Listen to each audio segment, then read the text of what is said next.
স্নেহের ছাত্রছাত্রী, আমি দীপান্বিতা ম্যাডাম। আমার ইউটিউব চ্যানেল দীপাস টিচিংয়ে তোমাদের সবাইকে স্বাগত।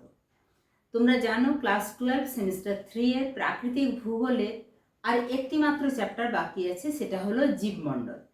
আগের যে চ্যাপ্টারগুলো অর্থাৎ ভূসংস্থান, ভূমিরূপ গঠনকারী প্রক্রিয়া, জলবায়ু, বায়ুমণ্ডল, এখান থেকে কনসেপ্ট ক্লিয়ারের ক্লাস বা এমসিকিউ যেটাই বলো না কেন সমস্তই কিন্তু তোমরা ভিডিওসে বা প্লেলিস্টে গেলে দেখবে পরপর সাজানো আছে একদম তোমাদের জন্য, অর্থাৎ যারা 2027-এর উচ্চ মাধ্যমিক পরীক্ষার্থী তাদের জন্য থার্ড সেমিস্টারের ক্লাস আবার নতুন করে সমস্ত আপলোড করা হয়েছে এই চ্যানেল থেকে। আজকে নতুন চ্যাপ্টার শুরু হবে। তোমরা যদি নিয়মিত আমার চ্যানেলের দর্শক বা শ্রোতা হও তাহলে তোমরা জানো যে আমি তোমাদের একদম পরীক্ষা পর্যন্ত, আগের বছরও তোমাদের যারা দাদা দিদি পরীক্ষা দিয়েছে তাদের সঙ্গে ডে 1 থেকে ছিলাম, তোমাদের সঙ্গেও থাকবো। মাঝে কিছুদিন ক্লাস দিতে অসুবিধা হয়েছে, সেটা আমার কানের অপারেশনের জন্য বা এই মর্নিং স্কুল হয়ে যাওয়ার জন্য বেশ খানিকটা অসুবিধা হয়েছে। এরপর কিন্তু রেগুলার ক্লাস চলতে থাকবে। আজকে শুরু করছি জীবমণ্ডল। জীবমণ্ডল বলতে কি পৃথিবী পৃষ্ঠের উপর অবস্থিত সমস্ত প্রাণী এবং উদ্ভিদ যাদের প্রাণ আছে, জীবন আছে, সেটা নিয়েই গঠিত হয়েছে জীবমণ্ডল।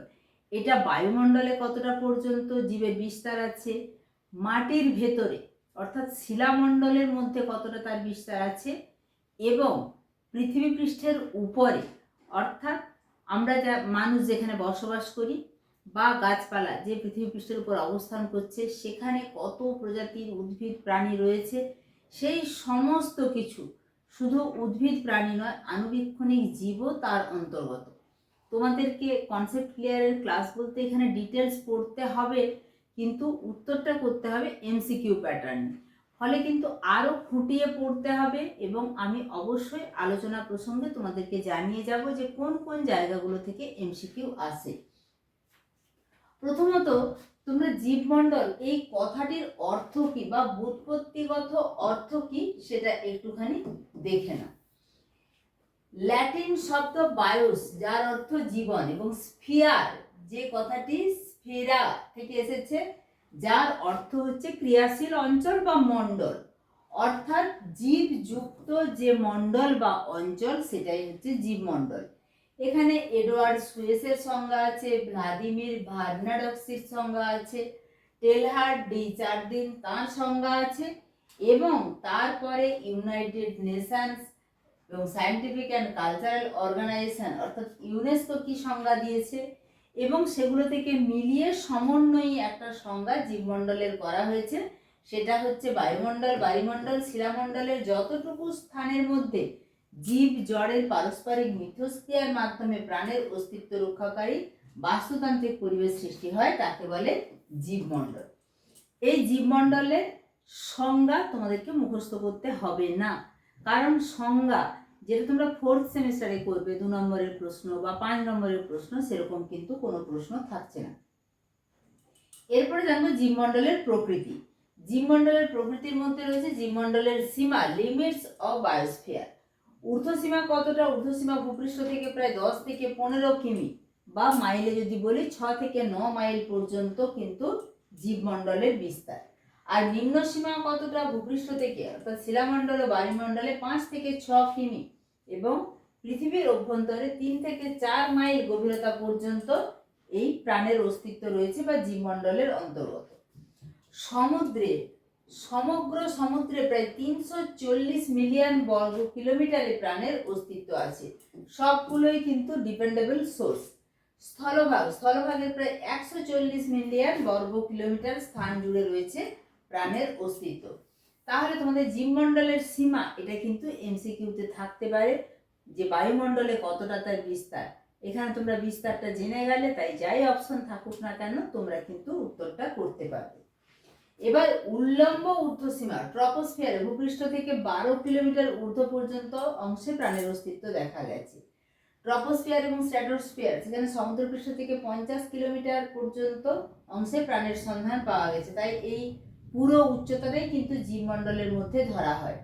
মাটির মধ্যে ভূপৃষ্ঠ থেকে 10 থেকে 15 মিটার গভীরতা পর্যন্ত অংশে প্রাণের সন্ধান পাওয়া গেছে। আর সমুদ্রপৃষ্ঠ থেকে 11,000 মিটার গভীরতা পর্যন্ত অংশে কিন্তু প্রাণের সন্ধান পাওয়া গেছে। এরপরে আমরা জানবো বারি জীবমণ্ডল, হাইড্রোবায়োস্ফিয়ার, অর্থাৎ বারি জীবমণ্ডলে সমুদ্রপৃষ্ঠ থেকে 1100 মিটার গভীরতা পর্যন্ত অংশে হ্রদ, নদী, নালা, জলাশয় প্রভৃতি দ্বারা বারি জীবমণ্ডল গঠিত। জলজ প্রাণী, উদ্ভিদ, প্রাণী, প্লাঙ্কটন এবং বিভিন্ন আণুবীক্ষণিক জীব নিয়ে এই অঞ্চল গঠিত। শিলাজীব মণ্ডল, ভূপৃষ্ঠ থেকে কয়েক মিটার গভীরতা পর্যন্ত অংশ নিয়ে শিলাজীব মণ্ডল গঠিত। এখানে কি কি রয়েছে? এখানে রয়েছে বিভিন্ন প্রাণী, উদ্ভিদ, মস, লিচেন, শ্যাওলা, ব্যাকটেরিয়া, বিভিন্ন আণুবীক্ষণিক জীব। বায়ুজীব মণ্ডল, অর্থাৎ বায়ুমণ্ডলের মধ্যে যে জীব প্রজাতি রয়েছে সেটা ভূপৃষ্ঠ থেকে প্রায় 50 কিমি উচ্চতা পর্যন্ত, আগেই বললাম, যেখানে বায়ুমণ্ডলের ট্রপোস্ফিয়ার এবং স্ট্র্যাটোস্ফিয়ারের অংশ নিয়ে গঠিত, সেটাকে বলা হচ্ছে বায়ুজীব মণ্ডল। এখানে বিভিন্ন পাখি দেখা যায় এবং ব্যাকটেরিয়া দেখা যায়। এরপরে আমরা জীব বৈচিত্র্য সম্পর্কে জানবো, জীব বৈচিত্র্যের উপাদান জানবো, বাস্তুতন্ত্রের ধারণা, এখানে ট্যান্সলেক কি বলেছেন, লিন্ডেম্যান কি বলেছেন, ক্লার্ক কি বলেছেন, উডহাউস কি বলেছেন, ওডাম কি বলেছেন, বাস্তুতন্ত্রের সমন্বয়ী সংজ্ঞা। এক এক করে বাস্তুতন্ত্রের সমস্ত জিনিসগুলোতে আমরা পরপর আসবো।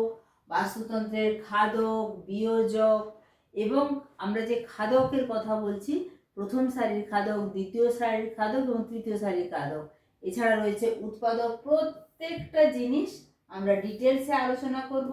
তাই অবশ্যই চ্যানেলে চোখ রাখো। আজকে শুধু ইন্ট্রোডাকশন ক্লাস দিলাম এবং সঙ্গে আমার ফোন নাম্বারও দিয়ে রাখছি। যদি তোমাদের কোনো কিছু মনে হয় আমি পিডিএফ করে পাঠালে তোমাদের সুবিধা হবে, সেটাও তোমরা আমাকে জানিও। অবশ্যই আমি তোমাদের কাজে আসতে পারলে নিজেকে ধন্য মনে করব।